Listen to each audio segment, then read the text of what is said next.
Surely every new car needs to have more power than the old one, right? Well, this wasn't the case with some of these cars, so here are 10 cars which had less power than their predecessors. Now for the record, just because these cars have less power, it doesn't mean they're slower in any way. In some cases these cars are in fact faster, but just keep that in mind before you smash hate into the comments. Number 1.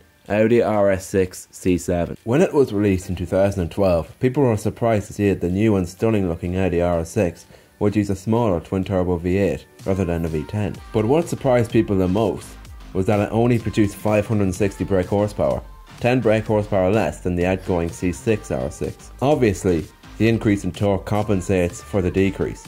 Today the power increase is no longer an issue, as the new RS6 Performance produces 600 brake horsepower. Number 2. Mercedes AMG GT. Although not the official successor to the SLS, the AMG GT turned a new leaf for Mercedes. In 2014, we were greeted with the AMG GT. The top of the range GTS uses a 4-litre twin-turbo V8 producing 515 brake horsepower. Impressive numbers, but once compared to the SLS's 563 brake horsepower power output, the AMG GT feels like it's lacking pace. In fairness, the latest AMG GTR produces 577 brake horsepower, making up for the decrease of the AMG GTS. Number 3.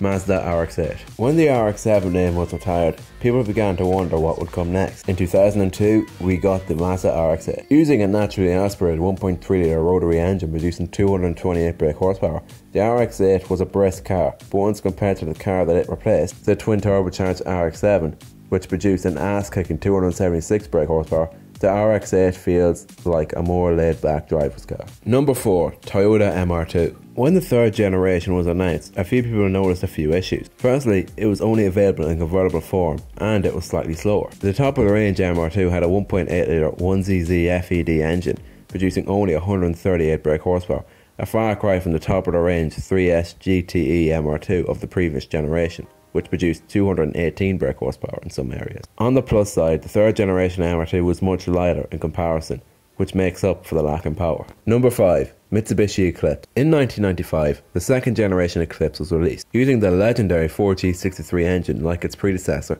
the Eclipse produced 210 brake horsepower, but once combined with all-wheel drive, you really had a weapon on your hands. Well, not a real one, but you get the picture. Unfortunately, once the third generation was released, all things went sour. The 4G63 was replaced with a big heavy 3-litre V6, which produced about the same amount of power, but it was nowhere near as good as the lusted second generation. At least it had that Fast and Furious flair though.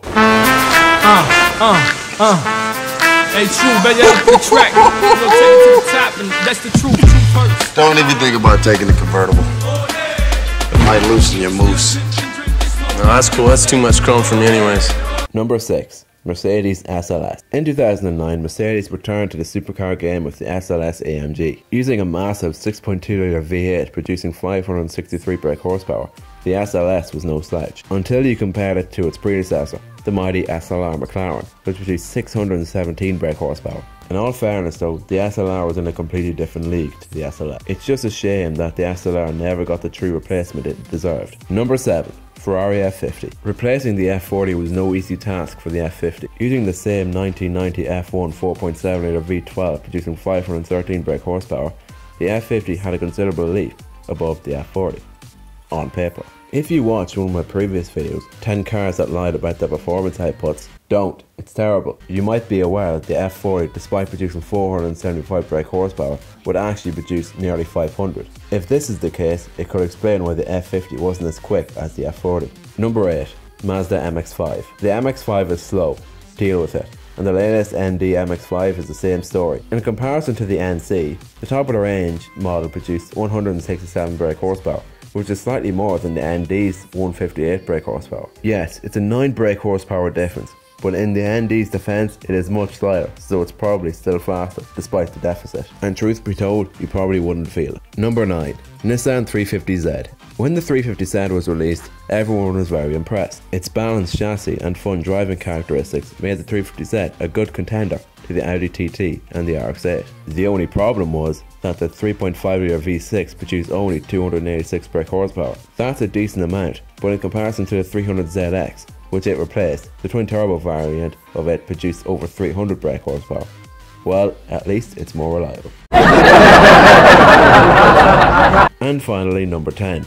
Ford Focus RS. When Ford brought back a hot hatch in 2003, known as the Focus RS, people felt slightly underwhelmed. This was because Ford had announced that it would be all-wheel drive and had 300 brake horsepower, but in fact it had neither of these. Instead it was front-wheel drive, and it only produced 212 brake horsepower, a decent amount up until you compare it to its predecessor, the all-wheel drive 227 brake horsepower Escort RS Cosworth. Thanks for watching. Please leave a like, rate and subscribe. If you have any questions or suggestions, leave them in the comments below. Also remember that all links will be in the description as well.